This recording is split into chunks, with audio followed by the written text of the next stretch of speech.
क्योंकि इसके वाले साहब मेरे पास लेकर आए थे इसको। अच्छा। कि ये हमारे पास वारिश नहीं है, तो आप ज़रा देखो, क्योंकि इस हमारे सिस्टम में ये चीज़ें होती हैं कि इस वारिश के बगैर लड़का नहीं होता। तो मेरे पास भी ऐसी सिचुएशन थी, प्रेशर मुझको बड़ा आया।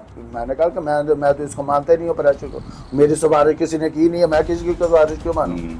ठीक है, मैंने उस वक्त ये बाबर आजम ही था, उस्मान कादिर था, समी असलम था, जफर गौहर था, सलमान आगा था, ये अंडर 16 में मैंने सेलेक्ट किए थे। ये बाबर आजम मैंने ही प्रोड्यूस किया था अंडर 16 में, तो मैं हेड था यहाँ का। अनफॉर्चुनेटली मैं इधर यहाँ पे लोग 2 नंबरियाँ बहुत करते हैं, वो मुझ में होती नहीं है।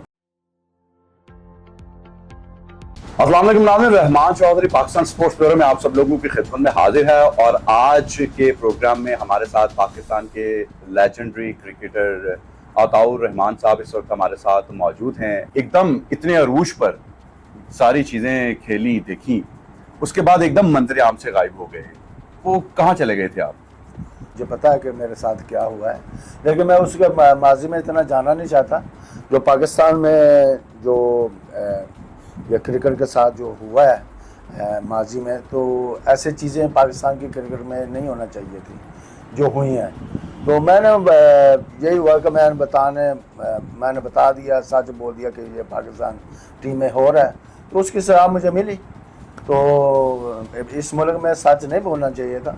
अफसोस हुआ है मुझे, अफसोस तो होता है, ज़ाहिर बात है कि आप कोई बंदा सच बोलता है किसी बुराई के बारे में।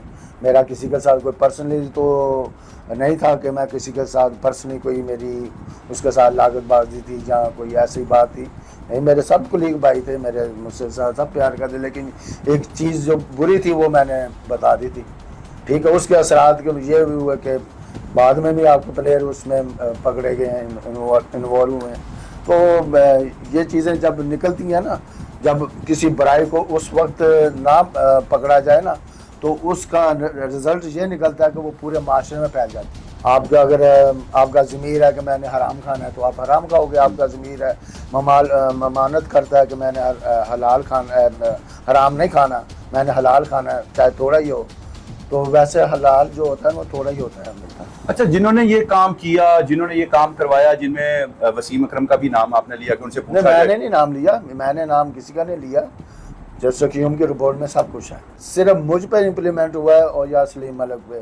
तो मुझे तो आईसीसी ने भी क्लियर कर दिया हुआ है, तो मेरा तो है ही नहीं। मैं इधर पाकिस्तान स्पोर्ट्स बोर्ड में भी मैंने जॉब किया है, पाकिस्तान क्रिकेट बोर्ड में भी मैंने 2012 में फाटा रीजन का हेड था, 2007 में मैंने इधर काम किया है। सर, अभी मौजूदा सूरत हाल देखते हैं। पिछले जब से बाबर आजम पहले कैप्टन था, फिर हटाया गया, फिर दोबारा कैप्टन है, क्या सूरत हाल देखते हैं हमारी अभी टीम में? मौजूदा सूरत हाल में क्या देखते हैं कि सही चल रही है, या इसमें बहुत सारी कुछ ऐसी चीज़ें हैं जो आप देखते हैं कि इसमें ये कुछ होना चाहिए?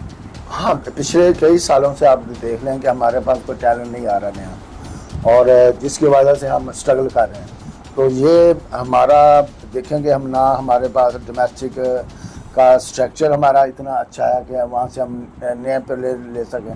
और हमारा अब देख लें कि सिचुएशन ये है कि हम 4 साल 5 साल पुराने प्लेयरों को 2 साल आमिर है या इमाद जो रिटायरमेंट के बाद भी उसको ला रहे हैं 4 साल बाद।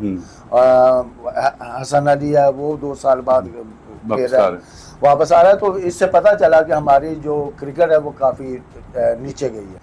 सर, बाबर आजम को आपने प्रोड्यूस किया, दुनिया बड़ी फैन है, और हमारे जितने सीनियर प्लेयर्स हैं बड़ी तनकीद करते हैं। कोई कहता छक्का स्ट्रेट का नहीं मार सकता, कोई कहता स्ट्राइक रेट ठीक नहीं है। आपके हाथों से निकला है, क्या ऐसी क्वालिटीज थी उसमें जो आज पूरी दुनिया का सुपरस्टार बन बैठा है? हाँ, देखिए, मैंने उस वक्त 15 साल का था वो जब मेरे पास आया। मैंने उसको देखा नेट में और मैचेस मैंने कराए। तो मुझे, क्योंकि मैंने दुनिया के बेहतरीन बल्लेबाजों को, तेंदुलकर को, लारा को, रिचर्डसन को, हिंस को, जितने भी दुनिया के बड़े प्लेयर हुए, मैंने उनको बॉलिंग की हुई है। तो मुझे पता चल जाता था कि ये कहाँ प्लेयर स्ट्रॉन्ग है, कहाँ नहीं है। तो मैं उस सलाह से बॉलिंग, जब मैंने इसको देखा ना खेलते हुए, तो जिस तरह ये टाइम करता ना बॉल को, और इस शॉट खेलने के बाद जिस तरह इसका बैलेंस होता है, तो वो लाजवाब था। तो मैंने फिर उसी वक्त उसको कहा था कि बाबर तुम दुनिया के बड़े प्लेयर बनोगे। ये उस वक्त बहुत अच्छा, उस वक्त भी मुझे मैंने इसको हाई रिकमेंडेशन दी थी मुनीफा को कि ये इसको अंडर 16 में कप्तान बनाए। ये कप्तान ही अंडर 16 से बना था। फिर अंडर पाकिस्तान ए टीम का कप्तान बना, पाकिस्तान अंडर 19 का कप्तान बना। तो ये कप्तानी करता आ रहा है। जो कहते हैं कि इसको पता नहीं, ये शुरू से ही अंडर 16 साल से कप्तानी शुरू की हुई है। तो अब भी कप्तान है, तो इसको तो उतारना ही नहीं चाहिए था। तो हमारे उसी सिस्टम से हमारी टीम भी ख़राब होगी। ठीक है, कई प्लेयर अब जिस तरह मैं सुनता हूँ कि लॉबी सिस्टम कोई शहीन भी नाराज़ है या बाबर को उतारा गया उस वक्त, ये उस वक्त नहीं उतारना चाहिए था। तो इन चीज़ों से टीम ख़राब होती है कि ग्रास रूट लेवल पर ज़्यादा काम करें, कॉलेजेस और स्कूल क्रिकेट के ऊपर काम करें। लाहौर में एक ही क्लब हुआ करती थी स्कूल की, मुस्लिम मॉडल, और मामा जूना उसका कोच हुआ करता था। और पता चलता था कि आधी जो पाकिस्तानी क्रिकेट टीम है वो उसी स्कूल से होकर आई है। इतनी क्रिकेट थी आज से 25 साल पहले, लेकिन वो स्कूल क्रिकेट, वो कॉलेज क्रिकेट अब कहाँ चली गई है, किसकी नज़र हो गई है, ये चेयरमैन पीसीबी साहब ने देखना है। अताउर रहमान साहब ने एक बेहतरीन, और मैं कहता हूँ कि पूरा निचोड़ निकाल कर रख दी है। अपनी राय कमेंट सेशन में ज़रूर दीजिएगा। इजाज़त दीजिए, अल्लाह ने के बाद।